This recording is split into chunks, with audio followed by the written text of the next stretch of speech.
Bom dia, alunos do sétimo ano. Vamos iniciar mais uma semana, dos nossos guias de aprendizagem, dos nossos estudos remotos, tá certo? E na aula de hoje, a gente vai revisar os conteúdos vistos nos últimos guias sobre a Reforma Protestante. Mas antes da gente iniciar, eu quero registrar aqui a presença dos alunos, que assistiram o vídeo anterior, que já faz um tempinho, que a tia gravou para vocês. E esses alunos que a tia vai listar agora são os alunos que já estão, com o pontinho de participação garantido nos vídeos e nas atividades, tá certo? Que estão sendo enviados. Os alunos de participação de vídeo: Vicente Guilherme, Samela Vitória, Emily Vitória, Ana Patrícia, Sabrina Alves, João Vitor da Silva, Ariane, Carlos Eduardo Cordeiro, Vitor Gabriel Bento e Alisson Ramon. Então, esses alunos do sétimo ano A já estão com sua participação garantida, No último vídeo, a tia já contabilizou para colocar a nota de vocês agora do segundo bimestre. E aproveito para reforçar também, lembrar vocês que no final do vídeo de hoje também registre sua participação, coloque seu nome completo nos comentários do vídeo aqui no YouTube para a tia poder fazer esse controle, tá ok? Então vamos lá. Nossa aula de hoje, a gente vai fazer uma revisão do que a gente viu até agora, nesse mês de setembro, tá certo? E a tia vai orientar também o guia de aprendizagem dessa semana, o guia de aprendizagem 8, que vocês já devem ter recebido lá na escola.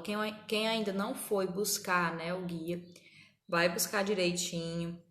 Não esqueçam de mandar as atividades dos guias anteriores, tá?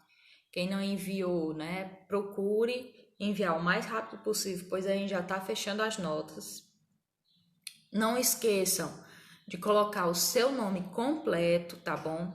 Lá no guia de vocês. Se possível, coloque logo em todos os guias de todos os professores, para não correr o risco de vocês estarem enviando, fazendo as atividades e esquecendo de colocar o nome. Pois se esquecer de colocar o nome, não tem como a gente saber de quem é aquela atividade, de qual aluno, foi aquela atividade, e assim o aluno acaba perdendo ponto, Então, não esqueçam de colocar o nome de vocês nas guias, escrevam direitinho, separem, Vocês estão destacando as folhas do caderno.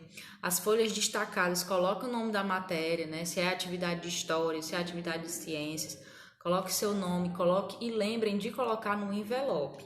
Está vindo ainda para a escola muitos envelopes em branco, tá certo?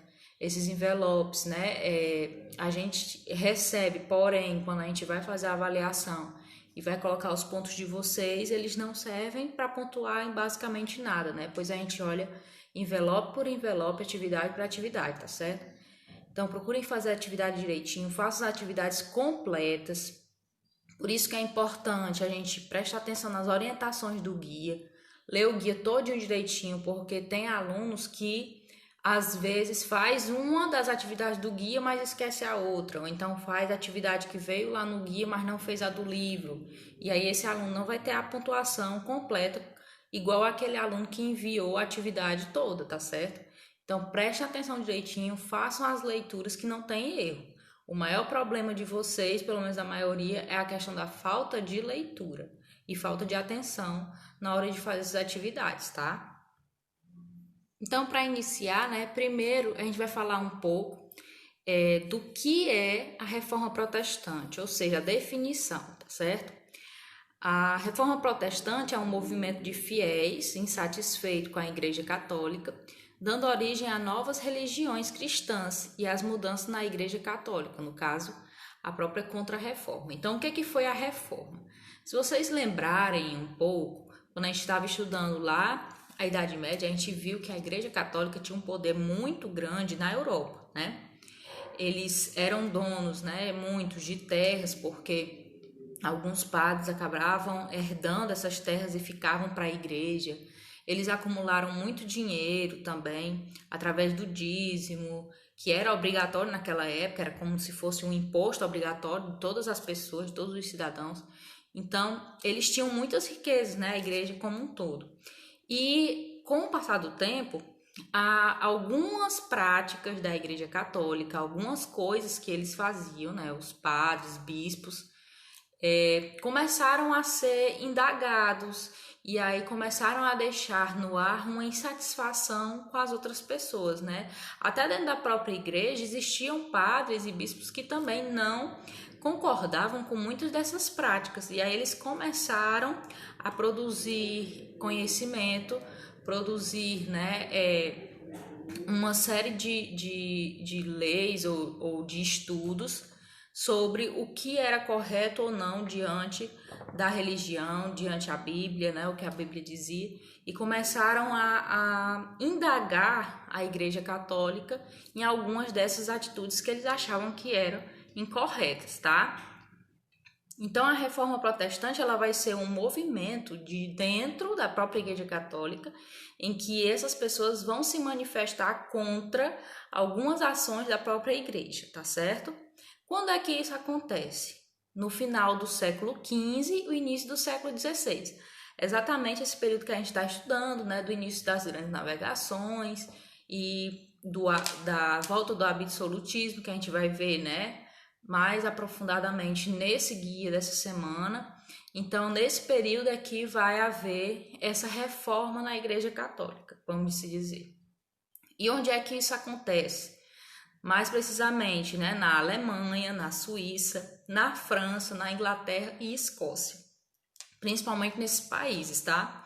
Então, como vocês podem perceber, essa reforma da Igreja Católica, ela vai ficar mais dividida, vamos dizer assim, no continente europeu, né? Somente no continente europeu. Na América ainda iam, né? Muitos dos países americanos, do território americano ainda ia ser descoberto através das grandes navegações, né? Ainda não tinha essa base forte da igreja. Os países do Oriente e do Ocidente, né? Tem outras religiões, então o forte, né? O local em que mais a Igreja Católica tinha esse poder, tinha essa riqueza, era na Europa, tá ok? Por isso que ocorreu lá. Agora vamos aprofundar mais um pouco por que essas reformas começaram a ocorrer, né, dentro da Igreja Católica. Quais são as causas, quais são os motivos dessas pessoas se manifestarem contra algumas ações da Igreja? Primeiro ponto, a insatisfação dos reis e dos nobres, né? Porque eles tinham que pagar altos tributos, né, para a Igreja, e a disputa de poder entre o rei e a Igreja. A Igreja tinha tanto poder, mas tanto poder na época, né, de governar e de influenciar na vida das pessoas, que muitas vezes o rei, né, daquele local disputava o poder com a própria Igreja Católica, no sentido de como governar aquela cidade, de como convencer os cidadãos a certos tipos de coisa.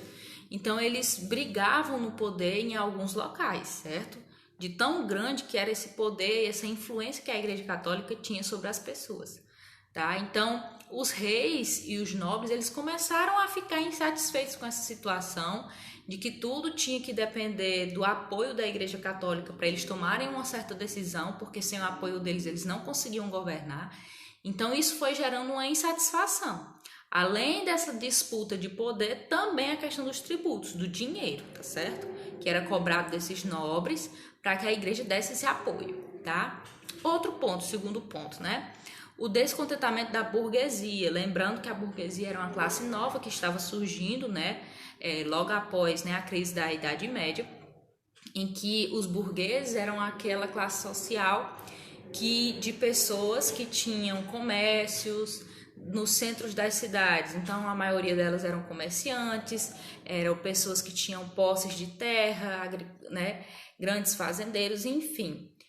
Então, essa burguesia que tinha um certo poder aquisitivo, que tinha um certo dinheiro, também condenava, né, da Igreja Católica esse lucro exacerbado, essa cobrança de dízimo que a Igreja fazia. Claro que, de uma certa forma, eles reclamavam disso, porque eles também queriam acumular dinheiro, né? A burguesia queria acumular dinheiro, então, se eles se livrassem desse imposto do dízimo, dessa grande quantidade de dízimo pago à Igreja Católica, eles conseguiriam, né, acumular mais e mais, tá? Questões teológicas, ou seja, questões de dentro da própria religião, certo? Diante de algumas ideias que a religião católica tinha na época. A primeira dessas questões era quanto à questão do livre-arbítrio, né? Que era um pensamento, uma teologia, em que a fé ela era predestinada, ou seja, as pessoas já nasciam com aquela crença, com aquela religião. Então, se você já nascia com aquilo ali, você já nascia ou bom ou mal. Você não tinha a possibilidade de, quando você ficasse adulto, coisa assim, você mudasse a sua índole, certo? Então, se você nasceu bom da igreja, você ia ser para sempre bom. Do mesmo jeito que se você nasceu uma criança mal, uma criança levada, ia ser pro resto da vida daquele jeito.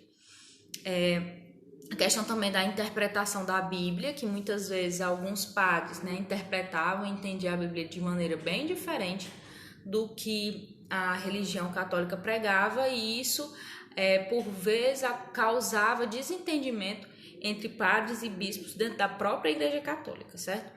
Então, por essas questões de interpretação da Bíblia e de uma série de outras coisas que a Igreja Católica fazia, alguns padres começaram a se opor com as normas da Igreja Católica, tá? Outras questões também, a questão da corrupção do próprio clero, a corrupção, né, dos próprios padres e bispos dentro da igreja, a ignorância religiosa de muitas pessoas, inclusive dos próprios padres, né, porque eles pagavam muitas vezes, faziam dotes para se tornar padres e bispos, mas não tinham vocação nenhuma para exercer a função, tá certo? Não estudavam, não passavam por um treinamento e aí acabavam virando padres sem nenhuma condição de ser, tá certo? E também a própria questão do renascimento, como a gente já viu nas aulas anteriores, que o renascimento ele foi um movimento que acabou influenciando as pessoas a um novo modo de pensar, né? Uma mudança de pensamento, inclusive sobre essas questões da igreja, né? De dizer o que é certo do que é errado, porque a questão da racionalidade do homem, né? De influenciar o homem a ser um ser pensante e que discutisse, né, sobre as coisas e não aceitasse tudo do jeito que é proposto, porque tudo tem um motivo de ser, né?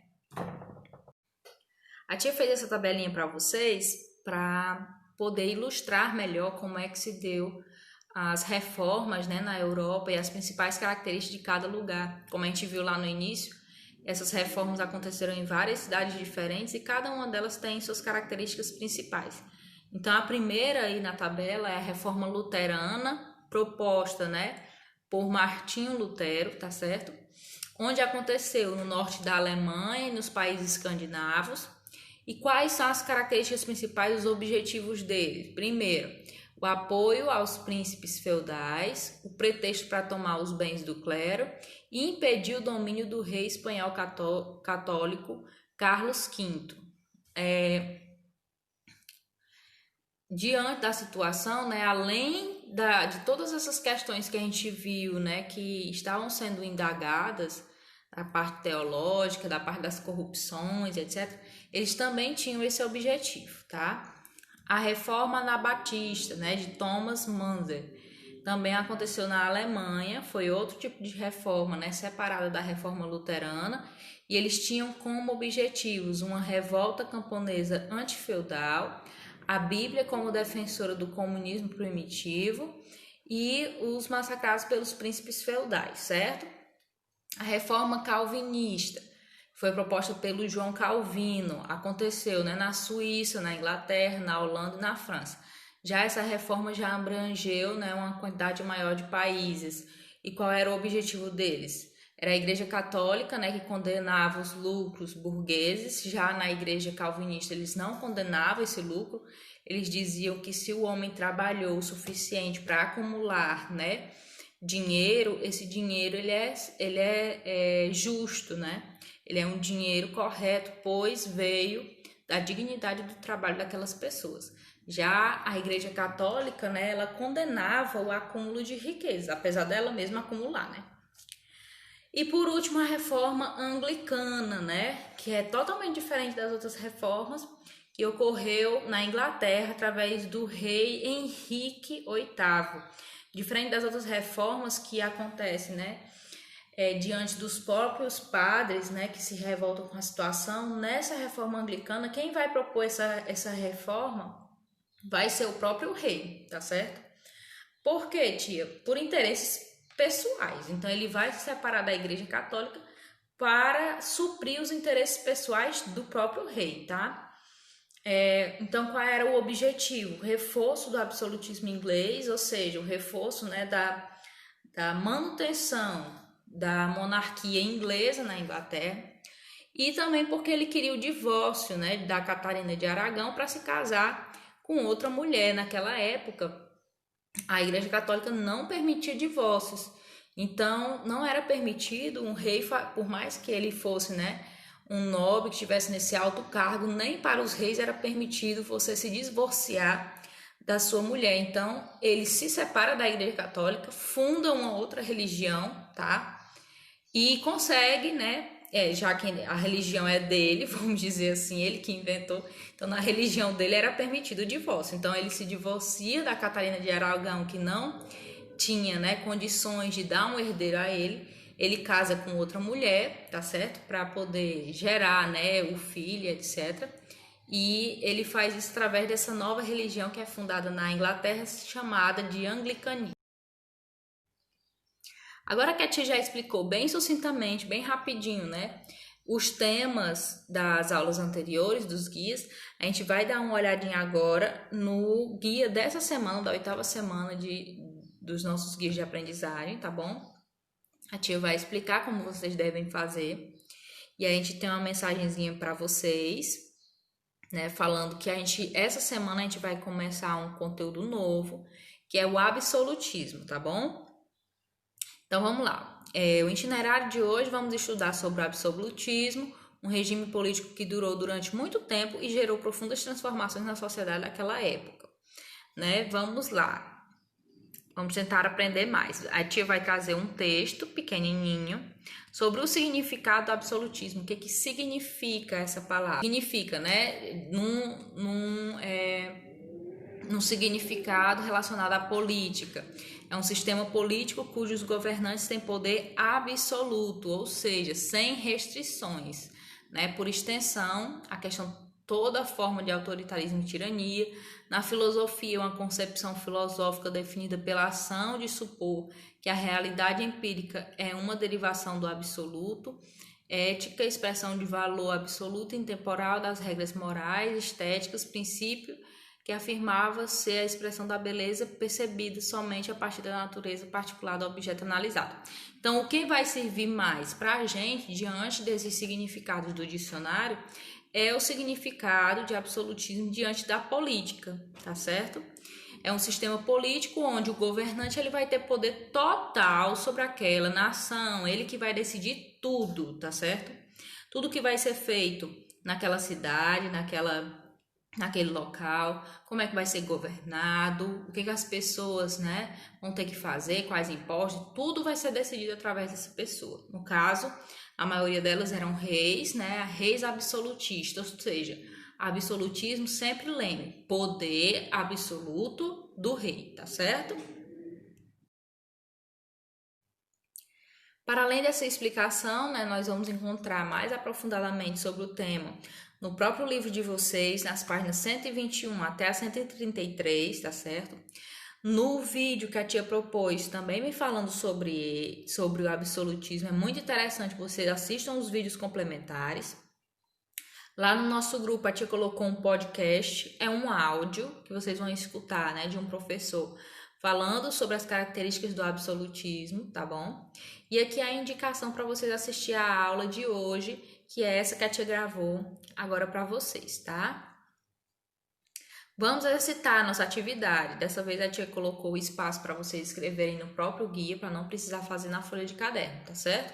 Então essa atividade aqui dá pra gente, vocês vão responder de acordo com a pesquisa no livro didático, de acordo com o que vocês assistiram no vídeo, o que vocês escutaram no podcast, tá? Qual foi a principal característica do absolutismo? Vão procurar e vão escrever aqui.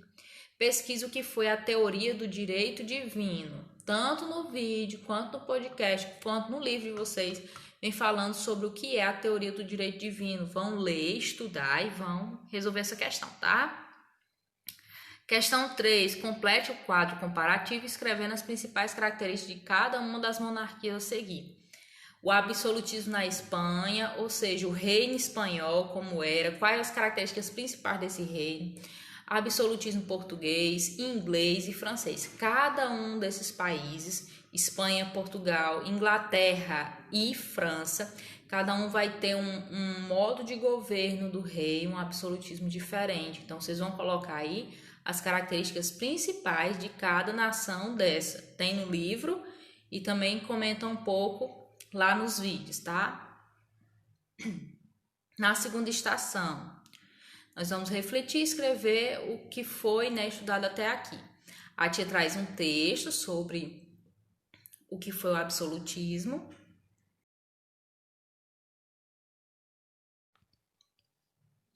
Esse texto vocês vão fazer a leitura, aí na casa de vocês, individual. A tia não vai fazer a leitura agora no vídeo, senão fica muito longo, tá certo? O vídeo da nossa aula. Depois vocês vão assistir o vídeo desse link que fala, justamente sobre o tema do texto, tá bom? E depois nós vamos fazer a atividade. A atividade, essa daqui, vocês vão encontrar no livro didático de vocês, lá na página 134. E vão resolver as questões numa folha à parte, ou então, se tiver o guia de vocês impresso, o verso tiver em branco, vocês podem fazer no outro lado do nosso próprio guia, não tem problema, tá certo? Vamos fazer a questão 7, 9, 10 e 11 do livro de vocês, tá? Então, nossa atividade para essa semana é essa e aquela anterior que tem os espaçozinhos no próprio guia, Aquelas duas questões, responder escrito e a tabelinha, tá bom? E para a gente finalizar o nosso vídeo de hoje, não esqueça de registrar sua presença com seu nome completo nos comentários do vídeo aqui no próprio YouTube, para te estar contabilizando, a participação de vocês. Semana que vem nós temos também outro vídeo, já com esse tema novo do absolutismo, e também sobre uma revisão, uma preparação para as nossas avaliações do terceiro bimestre, que já estão bem pertinho de acontecer, tá bom? Então, na semana que vem nós temos vídeo outra vez, e é muito, muito, muito importante que vocês assistam, pois ele vai fazer um resumão, uma revisão, diante dos conteúdos já estudados, tá bom? Então, um beijo grande, uma ótima semana para todos vocês, até a próxima semana, se Deus quiser. Beijo!